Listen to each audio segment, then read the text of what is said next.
नमस्कार मित्रों, राधे राधे।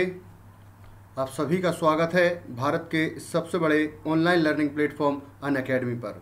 मैं स्वप्निल प्यासी आपका स्वागत करता हूं मध्य प्रदेश के number 1 online education channel let's crack MP exams पर, जहां पर आप हमारे टॉप एजुकेटर्स के साथ अपनी तैयारी को नए और विस्तृत आयाम दे सकते हैं। यहां पर हमारे साथ हैं Raju Srivastava madam, Dinesh Gupta sir, Shubham Gupta sir, Dinesh Thakur sir, Himanshu Tiwari sir, Shailendra sir, Sanmati Jain sir.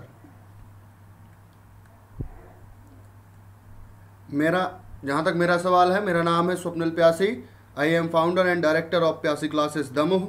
I also have 5 year of teaching experience, जहाँ मैंने अपने शहर में लगभग पिछले 5 से 6 सालों से मध्य प्रदेश पीएससी और मध्य प्रदेश से संबंधित जो अन्य परीक्षाएं हैं उनके विषय में बच्चों को मैं पिछले 5 से 6 वर्षों से गाइड कर रहा हूं। मेरी क्वालिफिकेशन का सवाल है तो मैंने बीए बीएड किया हुआ है और I have also qualified so many exams like MP police, MP SI, MP TET and so on. So please join me on Unacademy because you will get here daily live classes. आपको यहाँ पर daily live classes मिलेंगी, यहाँ पर आपको daily live classes मिलेंगी, daily live classes मिलेंगी। Chat with your educator, engage in discussion, ask your doubts and answer polls all while the class is going on. इसके बाद आपको यहाँ पर स्ट्रक्चर्ड कोर्सेज भी मिलेंगे। All our courses are structured in line with your exam syllabus to help you best prepare for it. You will also get live test and quizzes. You will gate unlimited access here. While using live tests and quizzes, you can evaluate your preparation and you can analyze your performance कि आपकी performance में क्या कमी है और कहाँ उसको सुधार करने की आवश्यकता है। आपको यहाँ पर हमारे एक और प्लेटफॉर्म पर फ्री लाइव क्लासेस भी मिलेंगी। So please experience plus for free and start learning from the best. ठीक है, आगे बढ़ते हैं। यहाँ पर आपको हमारे टॉप एजुकेटर्स की क्लासेस मिलेंगी। पवन चौधरी सर हैं, रूप सिंह यादव सर हैं, अमित शुक्ला सर हैं, शुभम गुप्ता सर हैं, गौरव शर्मा सर हैं और भी अन्य टॉप एजुकेटर्स हैं जो अपना अनुभव, अपना ज्ञान आप सभी के साथ यहाँ पर शेयर कर रहे हैं। You will also gate comprehensive syllabus, 24 courses on geography, 22 courses on history, 19 courses on Indian polity and governance, science and technology, ethics, integrity and aptitude, Indian economy, practice and strategy, CSAT and current affairs. अब बात कर लेते हैं MPPSC के व्यापम के subscription की।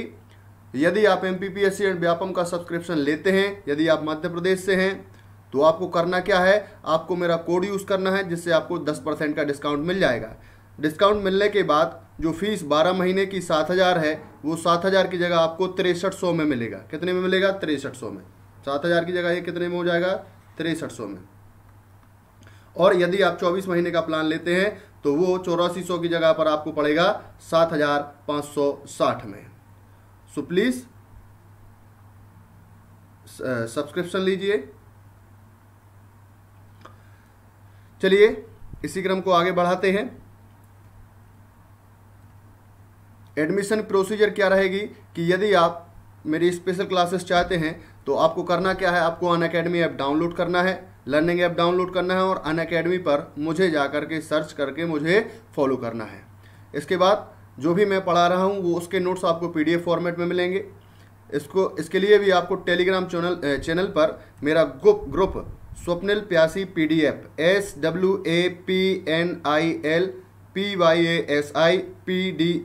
ये सभी कैपिटल लेटर्स में सर्च करना है और उस ग्रुप को ज्वाइन करना है। तो आपको सारे मेरे जो PDF फॉर्मेट में नोट्स हैं वो आपको अवेलेबल हो जाएंगे। और इसी तरीके से आप अदर टीचर के टेलीग्राम ग्रुप भी ज्वाइन कर सकते हैं। आपको 10% डिस्काउंट मिल जाएगा यदि आप मेरा कोड यूज़ करते हैं। और यदि किसी तरीके की आपको कोई परेशानी हो तो मेरा ये नंबर यहाँ पे शो हो रहा है, ये नंबर आपको डायल करना है लेकिन 12 से 5 के बीच में। और यदि कोई परेशानी है तो मुझे आप फ़ोन पे बताएं। करना क्या है, आपको अनअकैडमी लर्निंग ऐप डाउनलोड करना है उसमें अपना गोल चूज करना है, गोल में आपको MPPSC एंड व्यापम चूज करना है। उसके बाद आएगा प्रोसीड टू पे, वहाँ पे आपको रेफरल कोड डाल देना है SWAPNIL, उसके चलते आपको 10% का डिस्काउंट मिलेगा और तैयारी आपकी स्टार्ट हो जाएगी। तो नंबर मेरा ध्यान रखें 8770871343। ठीक है, चलिए आगे बढ़ते हैं। पिछली जो क्लासेस हमारी रही हैं, फर्स्ट क्लास में हमने प्रीलिम्स का सिलेबस समझा था, सेकंड क्लास में हमने मेंस का सिलेबस और एग्जाम पैटर्न समझा था। उसके बाद तीसरी क्लास जो आपकी रही है उसमें मैंने कोशिका का आपको टॉपिक स्टार्ट कराया था। मैंने ये बताया था कि मैं कितने टॉपिक, कौन कौन से टॉपिक आपको बताऊंगा। वहाँ मैंने बताया था मैं आपको लाइफ साइंस पढ़ाऊंगा, उसको मैंने टोटल 9 टॉपिक्स में डिवाइड किया था, जिसमें मैंने कहा था आपके पेपर इकाई 3 की, पेपर थर्ड के इकाई 3 की और इकाई 6 की पूरी कवरेज होगी। और उसी क्रम में आगे बढ़ते हुए मैंने पहला टॉपिक स्टार्ट किया था कोशिका। तो कोशिका में हम क्या पढ़ चुके थे, कोशिका में उसका बेसिक कॉन्सेप्ट पढ़ चुके थे कि कोशिका को मूलभूत इकाई क्यों कहा जाता है जीवन की। ठीक है, उसके आगे हमने बढ़े थे तो कोशिका की खोज से संबंधित कुछ तथ्यों को पढ़ा था। चलिए उसी क्रम को हम आगे बढ़ाते हैं। आज हमें थोड़ी आगे चर्चा करनी है। शुरुआत में मैं आपको छोटे छोटे चैप्टर लेक्चर दे रहा हूं, क्योंकि ये ऐसा चैप्टर है कि इसको समझने में थोड़ी आपको परेशानी हो सकती है, इसीलिए मैं कर क्या रहा हूँ, मैं छोटे छोटे टॉपिक्स आपको उठा के छोटी छोटी चीज़ें पहले पढ़ा रहा हूँ। उसके बाद लाइव क्लासेस में आपको जैसे ही आप कंफर्टेबल हो जाएंगे पढ़ने के लिए तो लंबी क्लासेस भी अपनी चलेंगी, जो लगभग 1 से 1.5 घंटे या 2 घंटे तक की होंगी। तो चलिए आगे बढ़ते हैं। आज हमें बात करना है कोशिका के शेप एंड साइज की। ठीक है,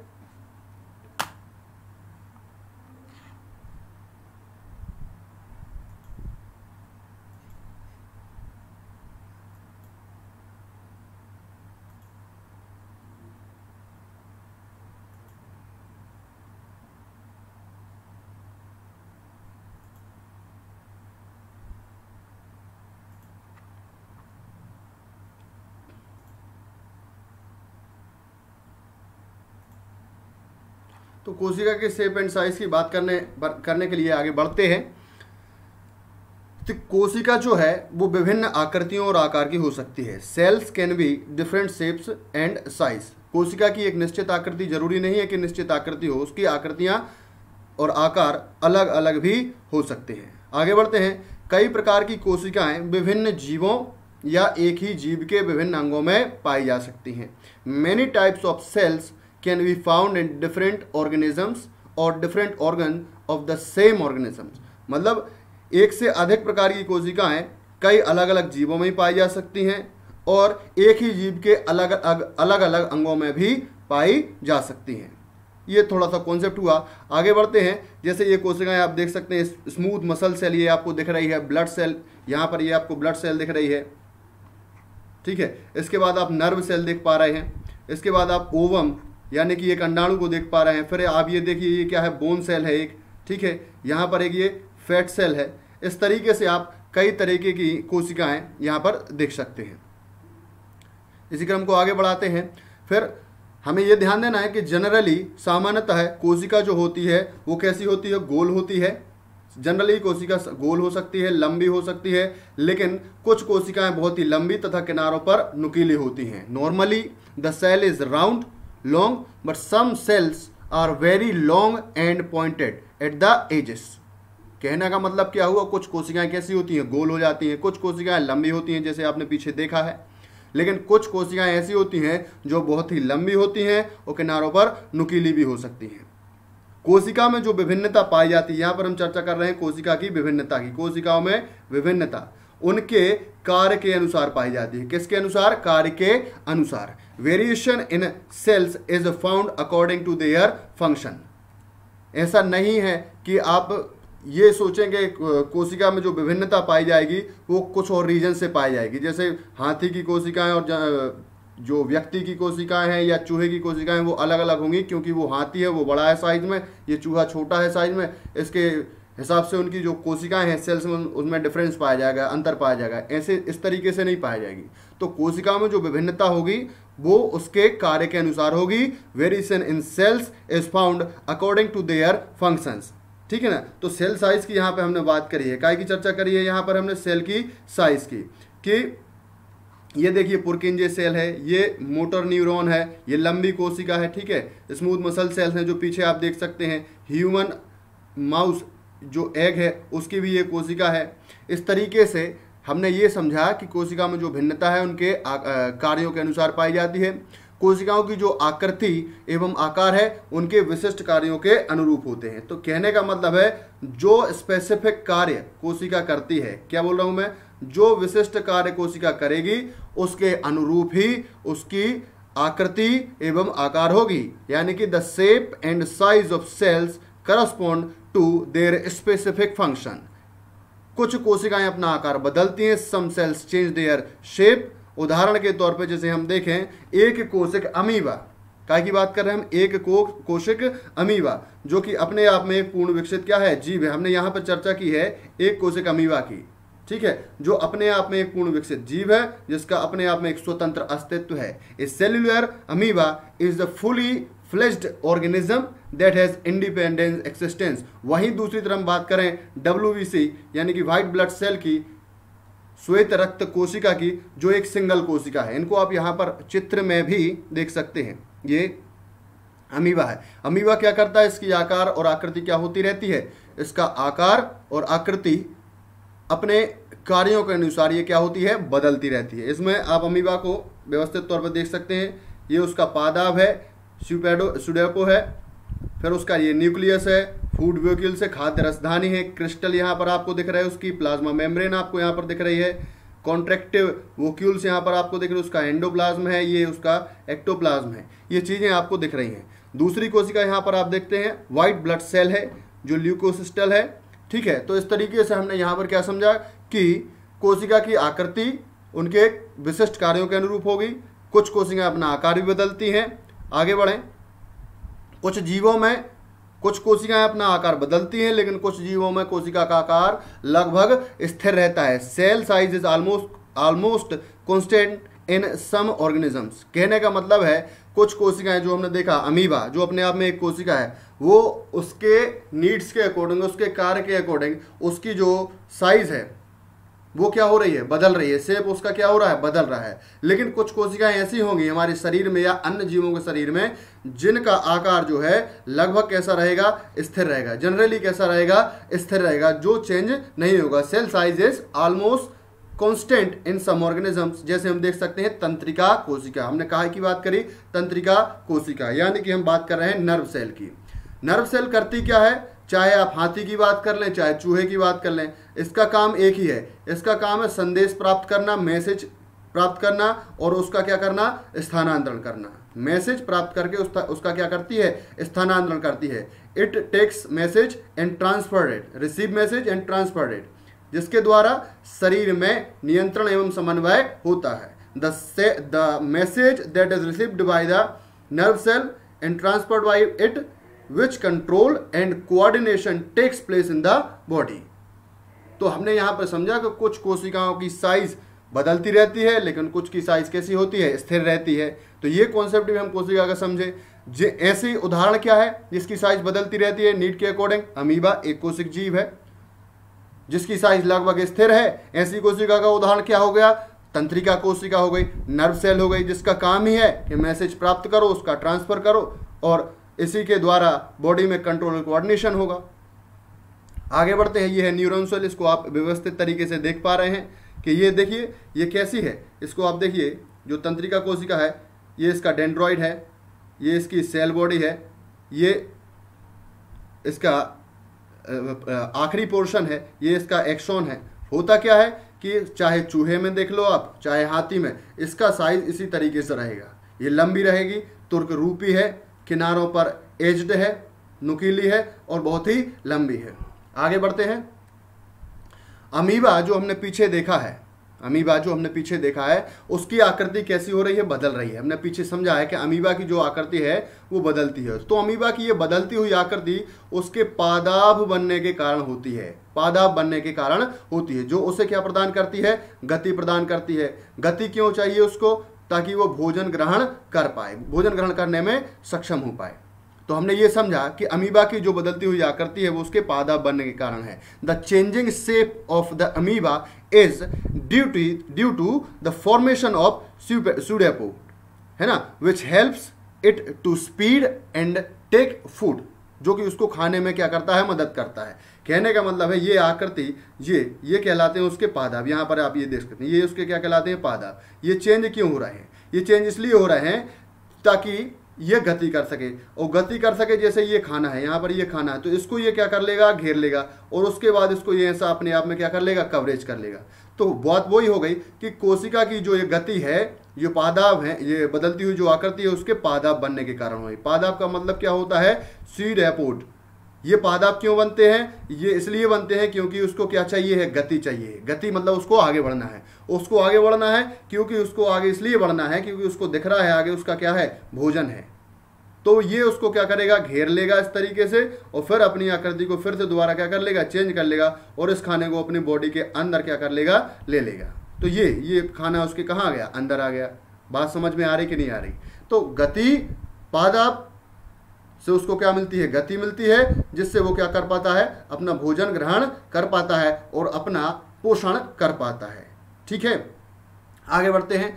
कोशिकाएं सामान्यतः कैसी होती हैं, गोल होती हैं, चपटी गोल होती हैं, अथवा लंबी तुर्करूपी भी हो सकती हैं, और कैसी हो सकती हैं, शाखान्वित हो सकती हैं, जैसे कि हमने पीछे समझा है। तो the cells are usually flat, round और लॉन्ग, ओवल एंड ब्रांच्ड।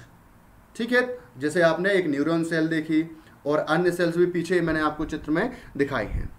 अब यहाँ पर हम बात कर लेते हैं आगे बढ़ते हुए कि सजीवों में जो कोशिका का साइज होता है, सजीवों में जो कोशिका का साइज होता है, in living organisms the size of the cell can also be as small as 1 million of a metre and can be a few centimetres long. कहने का मतलब है कि सजीवों में जो कोशिका की साइज है, हम सजीवों में कोशिका की साइज की लिमिट की बात कर रहे हैं यहाँ पर, ठीक है ना, वो 1 मीटर का 10 लाखवें भाग के बराबर भी हो सकता है और उससे छोटा भी हो सकता है। क्या कहा मैंने, सजीवों में जो कोशिका की साइज है वो 1 मीटर के 10 लाखवें भाग के बराबर भी हो सकती है, उससे छोटा भी हो सकता है, और कुछ सेंटीमीटर लंबा भी हो सकता है। तो यहाँ पर हमने सजीवों की कोशिका के साइज के संबंध में कि साइज कितनी छोटी और कितनी बड़ी हो सकती है ये चीज़ें जानी।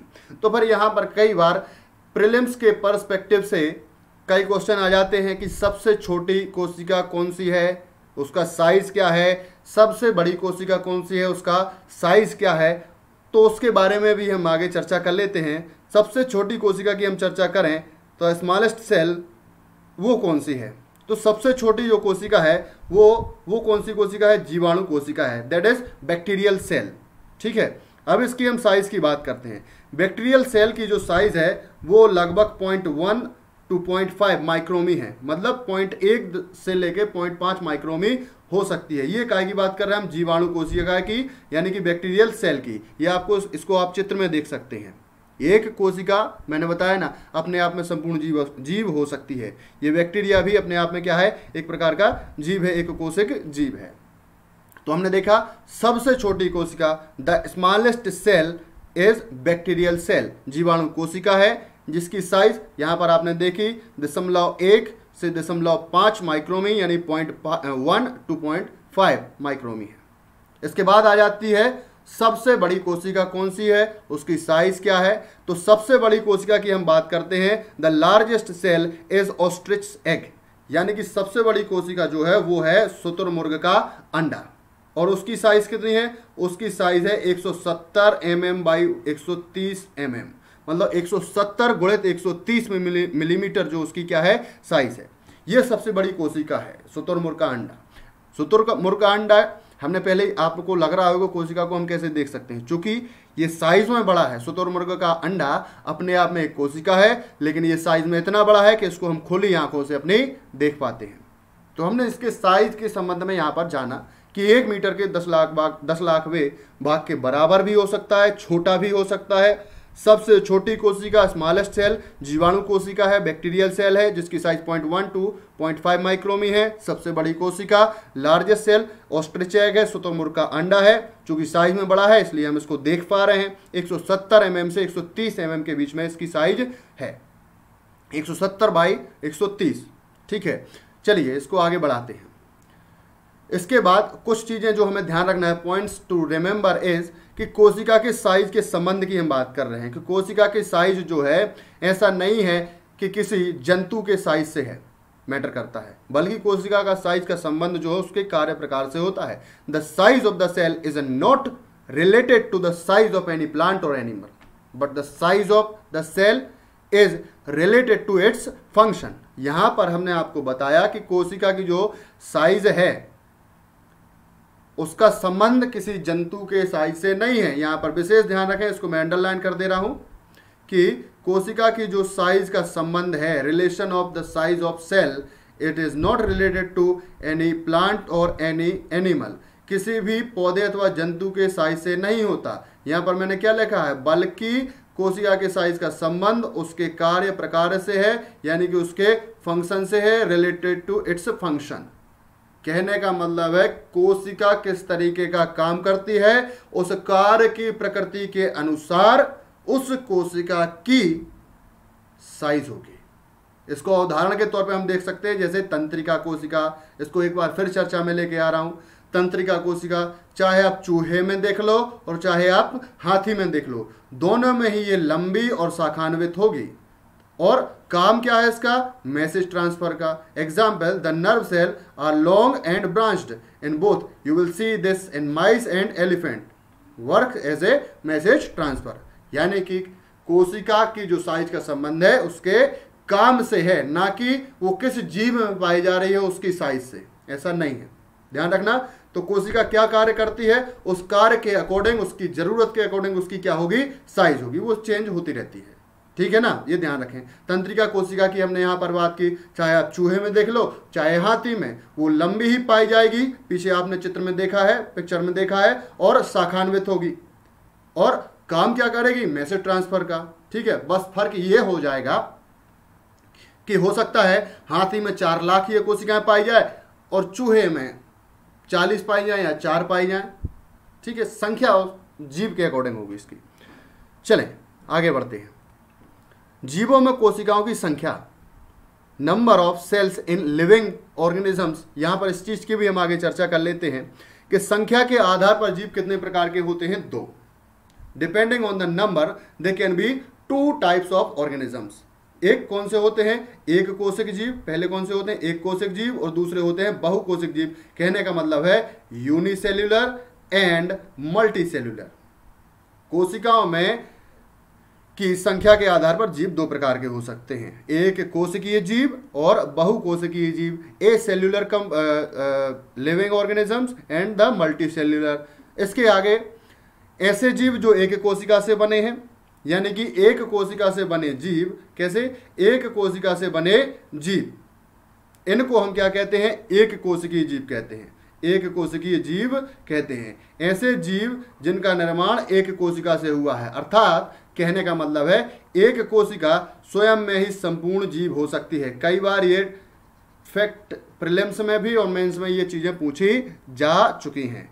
Organisms made of a cell are called unicellular organisms, that is a cell can itself be a complete organisms। एक कोशिकीय जीव एक कोशिका के बने होते हैं। कहने का मतलब है एक सिंगल कोशिका, बार बार रिपीट कर रहा हूं मैं ताकि आप ये ध्यान दें, बहुत ही महत्वपूर्ण टॉपिक है, यहां पर आपको परेशानी नहीं होनी चाहिए, इसलिए मैं बार बार आपको ये चीजें बता रहा हूं।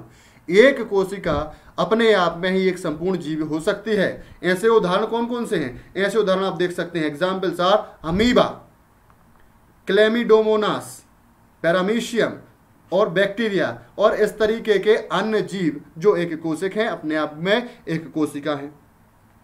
फिर आगे बात करें कि ऐसे जीव जिनका शरीर कई सारी कोशिकाओं से मिलकर के बना है, जैसे हम हैं, आप हैं, अन्य जीव जंतु हैं, कवक है, पादप है। ऐसे जीव जिनका शरीर कई सारी कोशिकाओं से मिलकर के बना होता है, एक कोशिका से एक से अधिक कोशिकाओं से मिलकर के बना होता है। ऐसे जीव क्या कहलाते हैं? ऐसे जीव बहुकोशिकीय जीव कहलाते हैं। Organisms whose body is made up of many cells are called multicellular organisms. Example के तौर पे हम इसको देख सकते हैं, एनिमल है यानी कि जंतु है, प्लांट्स है यानी कि पादप है, ठीक है, कवक की हमने यहाँ पर चर्चा करी, तो ये उस चीज के क्या है? उदाहरण है। तो हमने यहाँ पर ये चीजें समझी कि एक कोशिकीय जीव क्या कहलाते हैं, बहुकोशिकीय जीव क्या कहलाते हैं। आइए एक कोशिकीय जीवों के उदाहरण भी हमने देखे, बहुकोशिकीय जीवों के भी हमने उदाहरण देखे, कई बार पेपर में आ जाते हैं, तो आप इनको बड़े ध्यान से समझें।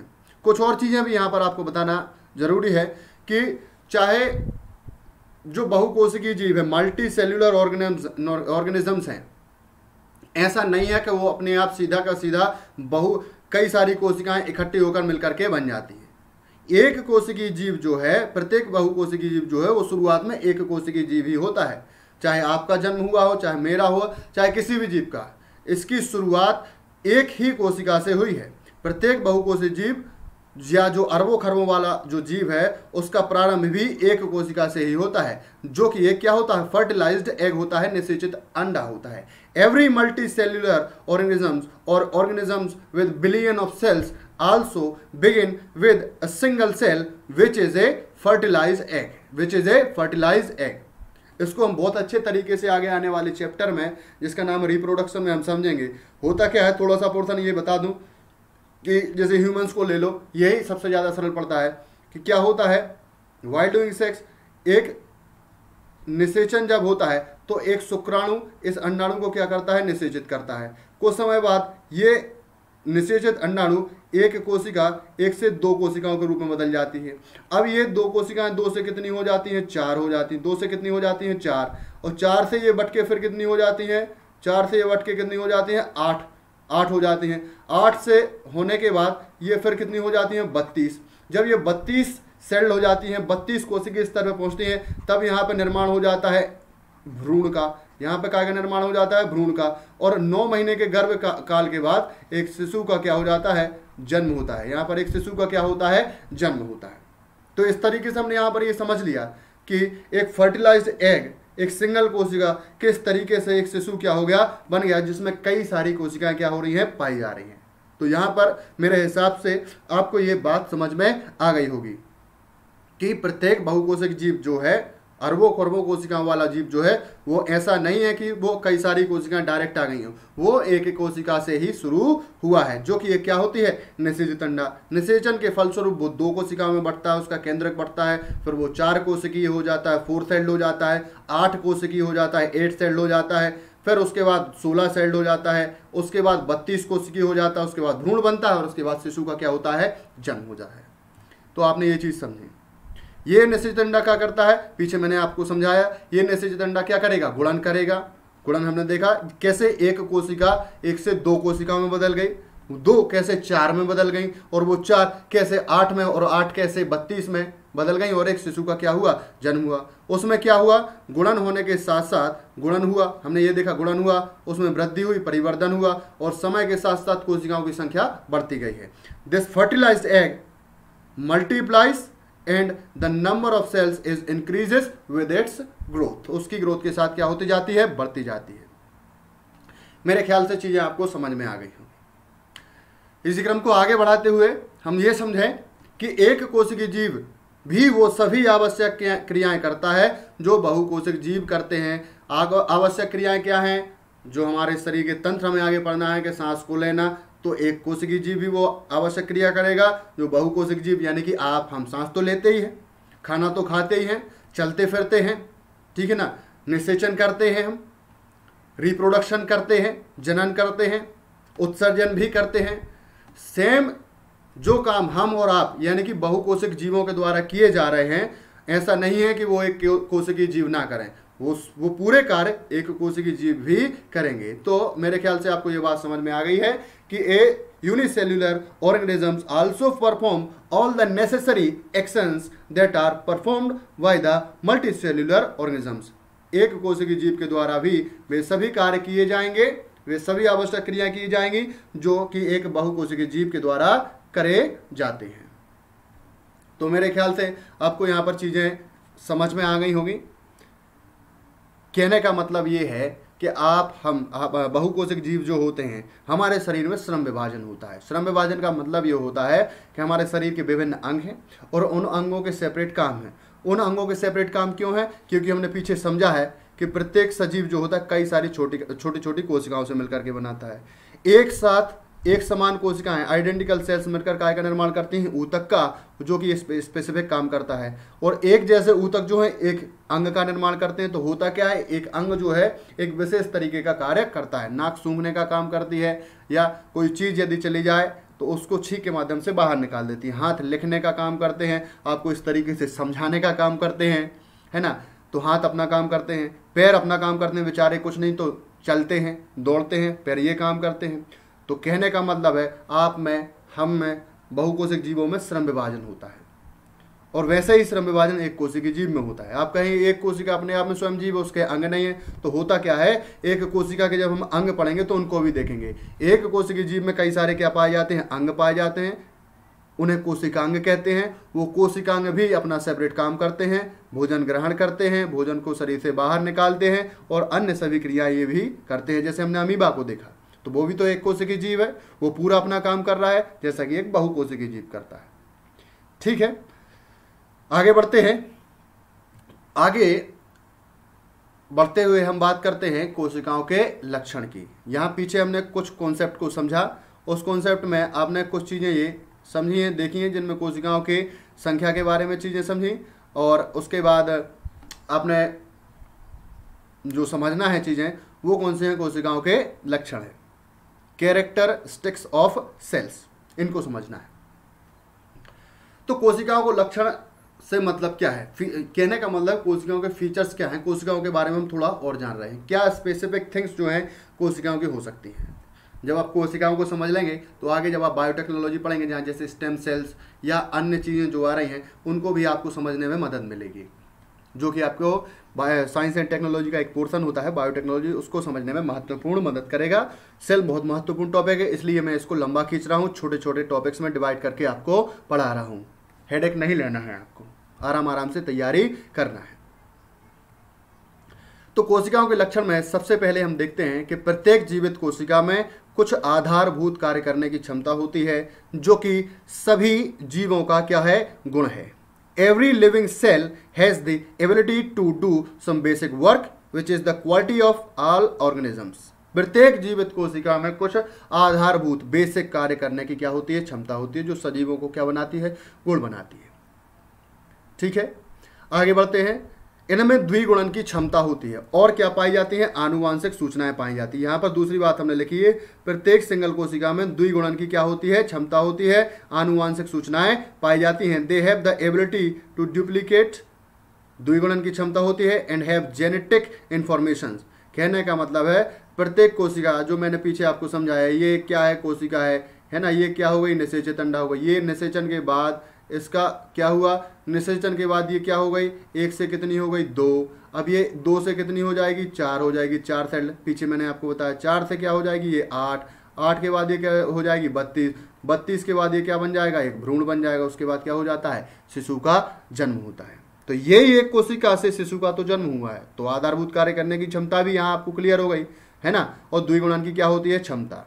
फिर हमने यहाँ बताया आनुवांशिक सूचनाएं, तो हम यहाँ पर पढ़ेंगे ये, जब हम बात करते हैं कि ह्यूमन चाइल्ड का जन्म कैसे होता है, तो हमें मालूम है ये सेक्सुअल रिप्रोडक्शन होता है। पीछे हम आपको आगे आगे बताएंगे। तो कुछ गुण माता के और कुछ गुण काय के, पिता के, इन जीवों में क्या हो जाएंगे, पाए जाएंगे। तो हुआ क्या, ये आनुवांशिक सूचनाएं कहाँ आई, ये आनुवांशिक सूचनाएं इसी निषेचन के फलस्वरूप यहाँ पर आई थी। तो बात तो वही हो गई कि द्विगुणन की क्षमता और आनुवांशिक सूचनाएं काय के माध्यम से आई, इस कोशिका के माध्यम से आई। तो दोनों चीजें यहाँ पर इसमें पाई जाएंगी। आगे बात करते हैं। जीव के शारीरिक संगठन के आधार पर कोशिकाओं की संख्या व प्रकार निर्धारित होता है। The number and type of cell is determined based on the physical organisation of the organisms. जीव का जैसा शारीरिक संगठन होगा, काय की बात कर रहे हैं हम, जीव के शारीरिक संगठन के आधार पर कोशिकाओं की संख्या क्या होती है, निर्धारित होती है, उनके प्रकार निर्धारित होते हैं। जीव का शारीरिक संगठन किस तरीके का है, उसी के अकॉर्डिंग जीव की जो कोशिकाओं की संख्या है वो निर्धारित होगी। कहने का मतलब है कोशिका के प्रकार की बात नहीं कर रहे हैं हमने यहाँ पर बात की है कोशिका के संख्याओं की। जाहिर सी बात है आपसे अगर कोई बड़ा व्यक्ति है या बड़ा जीव है, हाथी की बात कर लो आप, साइज बड़ी है, उसका शारीरिक संगठन हमसे ज़्यादा है, चूहे से ज़्यादा है, तो कोशिकाओं की संख्या उसमें कैसी होगी, ज़्यादा होगी। ठीक है ना।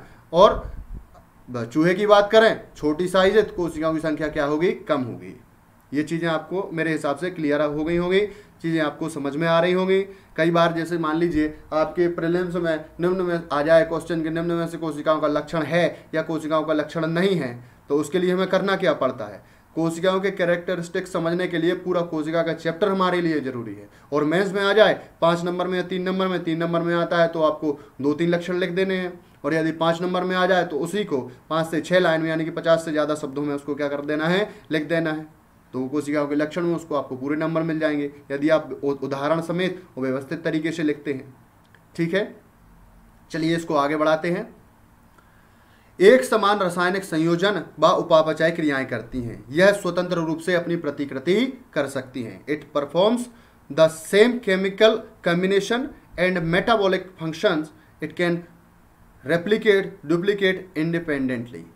ये पीछे मैं आपको पहले भी समझा चुका हूं कि जो कोशिकाएं जो होती हैं एक समान रासायनिक संयोजन और उपापचय मेटाबॉलिज्म क्रियाएं करती हैं, स्वतंत्र रूप से अपनी कॉपी यानी प्रतिकृति भी कर सकती हैं।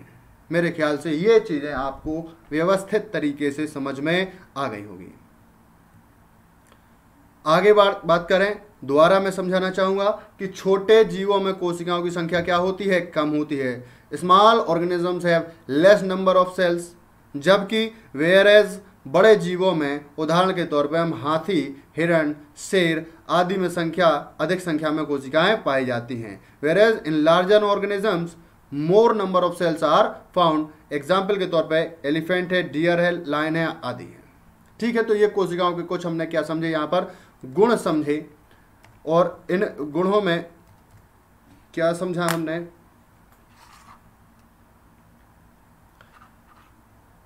कि बड़े जीवों में कोशिकाओं की संख्या ज़्यादा होगी, छोटे जीवों में कोशिकाओं की संख्या कम होगी। ठीक है, तो मानव, और ये उदाहरण के तौर पर बात करें तो मानव शरीर में लगभग 10,000 या उससे ज़्यादा कोशिकाएं पाई जाती हैं। Human body has about 10,000 and more cells in it. तो यहाँ आज के लिए मैं आपकी क्लास यहीं पे समाप्त करता हूँ। मैंने कहा ना, धीरे धीरे हम आगे बढ़ेंगे, और उसके बाद जब आप कंफर्टेबल हो जाएंगे तो लंबी क्लासेस आपकी ली जाएंगी। तो एक बार क्विक रिवीजन के तौर पे हम देख लें। सबसे पहले हमने क्या समझा था, कोशिकाओं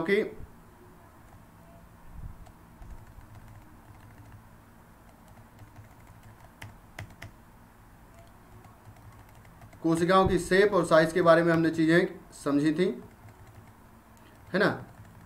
यहाँ से हमने चीज़ें समझी थी, शेप एंड साइज के बारे में चीज़ें समझी। उसके बाद हमने आगे चर्चा की, आज की क्लास में वो कोशिका के साइज के संबंध की चर्चा करी, जिसमें हमने बताया जंतु से नहीं बल्कि उनके कार्य से उसका संबंध होता है। ठीक है ना। कोशिकाओं में संख्याओं की बात करी, जहां हमने एक कोशिक और बहुकोशिक, यूनिसेल्युलर और मल्टी सेल्युलर ऑर्गेनिजम्स की हमने चर्चा की है। आप इसको रिवाइंड करके वीडियो के एक बार देख लेना जरूर। उसके बाद हमने यहाँ पर कोशिका की कैरेक्टरिस्टिक्स यानी कोशिकाओं के लक्षण की चर्चा करी, जिनमें 5 से 6 मूलभूत लक्षणों की हमने बात करी, जहाँ पर आपको बताई द्विगुणन की क्षमता, आनुवांशिक सूचनाएं, आधारभूत कार्य करने की क्षमता, उसके बाद शारीरिक संगठन के आधार पर उनका डिवीजन, रासायनिक संयोजन, उपापचय क्रियाएं, उनकी खुद की प्रतिकृति करने की बात करी हमने। उसके बाद बड़े जीवों में ज़्यादा होती है, छोटे जीवों में इनकी संख्या कम होती है। तो इस तरीके से आज की क्लास हमारी यहीं पर समाप्त होती है। अगली क्लास में हम आपको इसको पोर्शन को आगे बढ़ाएंगे, जिनमें हम आपको बताएंगे कोशिका सिद्धांत क्या है, उसको समझाएंगे। उसके अलावा कोशिका के संबंध में जो महत्वपूर्ण व्यक्ति हैं उनने क्या काम किए उनकी चर्चा हम करेंगे। कोशिका के संरचनात्मक संगठन की बात करेंगे, जिसमें हम कोशिका झिल्ली, कोशिका द्रव्य और केंद्रक की चर्चा करेंगे। उसके बाद इस चैप्टर को और खोलेंगे कि कोशिका के अंतर्गत पाए जाने वाले कोशिकांग जो हैं वो कौन से हैं, उनके क्या विशिष्ट कार्य हैं, और आगे की चीज़ें हम इसमें समझेंगे। ठीक है, चलिए आज की क्लास यहीं समाप्त करते हैं। फिर से एक बार मैं आपको MBPSC और व्यापम के सब्सक्रिप्शन की बात बता दूं, तो आपको करना क्या है, आपको करना ये है कि आपको अनअकैडमी लर्निंग ऐप क्या करना है, डाउनलोड करना है। डाउनलोड करने के बाद उसके बाद आपको अपना गोल चूज़ करना है। गोल चूज़ करने के लिए आपको क्या करना है, गोल उसमें आपको MPPSC एंड व्यापम चूज़ करना है। ये गोल चूज़ करने के बाद उसमें आएगा प्रोसीड टू पे, तो फिर वहाँ पर आपको फीस स्ट्रक्चर देखेगा, 1 महीने का देखेगा, 3 महीने का देखेगा, 6 महीने का देखेगा। 6 महीने का शुरुआत में देखेगा कितना 7,000 और 2 साल का देखेगा 8,400। आपको करना क्या है, बचत करने के लिए आपको मेरा 10% का डिस्काउंट यूज़ करना है। उसमें कोड में आपको मेरा रेफरल कोड डालना है, जो कोड है आपका SWAPNIL, ये मेरा रेफरल कोड है। आई रिपीट अगेन, SWAPNIL, इसको डालना है। तो 1 महीने के 1 साल के सब्सक्रिप्शन पर ये 7,000 रुपये की जगह आपको क्या होगा, 1 साल के सब्सक्रिप्शन पर 7,000 की जगह आपको कितने लगेंगे, 6300 रुपये लगेंगे। और यदि आप 2 साल का सब्सक्रिप्शन चाहते हैं तो 8400 की जगह पर आपको 7560 रुपये का यहाँ पर भुगतान करना पड़ेगा। यदि आप मेरी सलाह माने तो आपको करना क्या है, आपको 24 महीने का यानी कि 2 साल का सब्सक्रिप्शन लेना है। इस तरीके से यहाँ पर आपको मेरा कोड डालना है। उसके बाद यहाँ पर ये ऑप्शन दिख रहा है प्रोसीड टू पे का, इसको क्लिक करना है। ठीक है, तो यहाँ पर मेरी बात आज की समाप्त होती है। आपसे एडमिशन प्रोसीजर में पहले भी समझा चुका हूँ कि आपको करना क्या है, मुझे अनअकैडमी पर फॉलो करना है।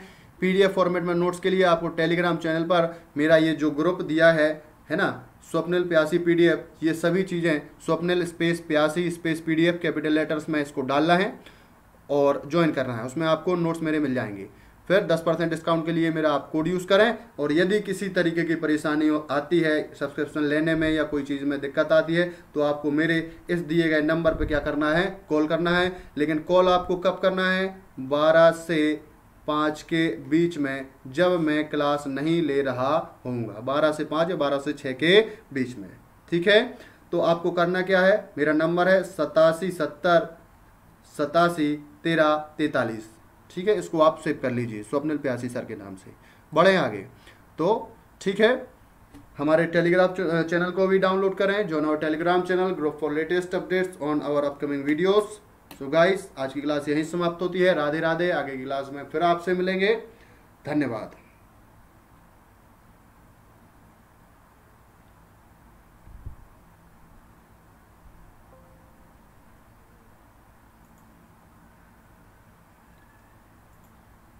राधे राधे, नमस्कार, बहुत बहुत धन्यवाद क्लास अटेंड करने के लिए।